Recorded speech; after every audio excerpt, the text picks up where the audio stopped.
Media के साथियों, नमस्कार। सबसे पहले मैं गर्मजोशी भरे स्वागत और आतिथ्य सत्कार के लिए चांसलर नेमर का आभार प्रकट करता हूं। मुझे खुशी है कि मेरे तीसरे कार्यकाल की शुरुआत में ही ऑस्ट्रिया आने का अवसर मिला। मेरी यह यात्रा ऐतिहासिक भी है और विशेष भी है। 41 साल के बाद किसी भारतीय प्रधानमंत्री ने ऑस्ट्रिया का दौरा किया है। ये भी सुखद संयोग है कि ये यात्रा उस समय हो रही है जब हमारे आपसी संबंधों के 75 साल पूरे हुए हैं। फ्रेंड्स, लोकतंत्र और रूल ऑफ लॉ जैसे मूल्यों में साझा विश्वास हमारे संबंधों की मजबूत नींव है। आपसी विश्वास और शेयर्ड इंटरेस्ट से हमारे रिश्तों को बल मिलता है। आज मेरे और चांसलर नेहमर के बीच बहुत सार्थक बातचीत हुई। हमने आपसी सहयोग को और मजबूत करने के लिए नई संभावनाओं की पहचान की है। हमने निर्णय लिया है कि संबंधों को स्ट्रैटेजिक दिशा प्रदान की जाएगी।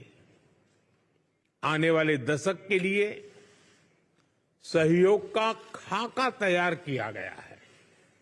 यह केवल आर्थिक सहयोग और निवेश तक सीमित नहीं है। इंफ्रास्ट्रक्चर विकास, innovation, renewable energy, hydrogen, water and waste management, artificial intelligence, quantum जैसे क्षेत्रों में एक दूसरे के सामर्थ्य को जोड़ने का काम किया जाएगा। दोनों देशों की युवा शक्ति और आइडियाज को कनेक्ट करने के लिए स्टार्टअप ब्रिज को गति दी जाएगी। मोबिलिटी और माइग्रेशन पार्टनरशिप पर पहले से समझौता हुआ है। यह लीगल माइग्रेशन और स्किल्ड वर्कफोर्स की मूवमेंट में सहयोग देगा। सांस्कृतिक और शैक्षणिक संस्थाओं के बीच आदान प्रदान को बढ़ावा दिया जाएगा। फ्रेंड्स, ये हॉल जहां हम खड़े हैं बहुत ही ऐतिहासिक है।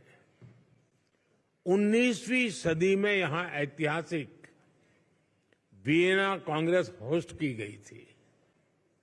उस कॉन्फ्रेंस ने यूरोप में शांति और स्थिरता को दिशा प्रदान की थी।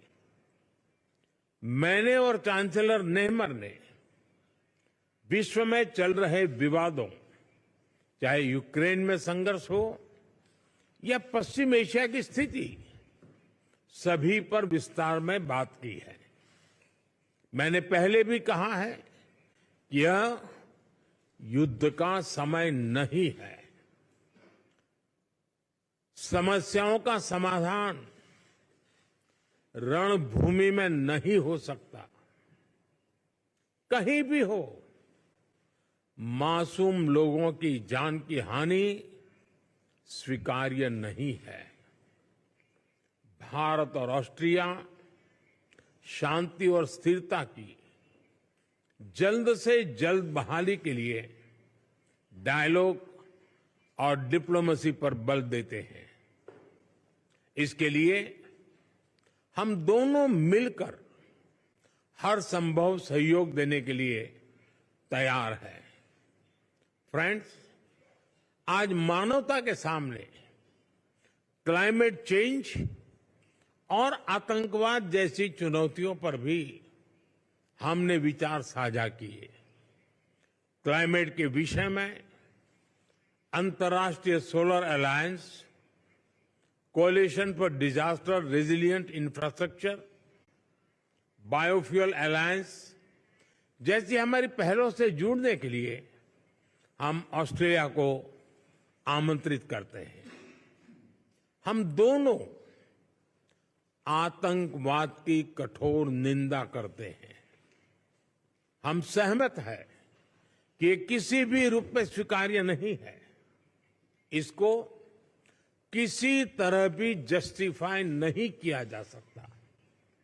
हम संयुक्त राष्ट्र संघ और अन्य अंतर्राष्ट्रीय संस्थाओं में रिफॉर्म के लिए सहमत हैं ताकि उन्हें समकालीन और इफेक्टिव बनाया जाए।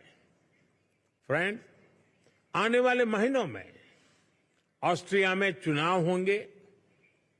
मैं लोकतंत्र की जननी और विश्व के सबसे बड़े लोकतंत्र भारत के लोगों की ओर से चांसलर नेहमर और ऑस्ट्रेलिया के लोगों को अनेक अनेक शुभकामनाएं देता हूं।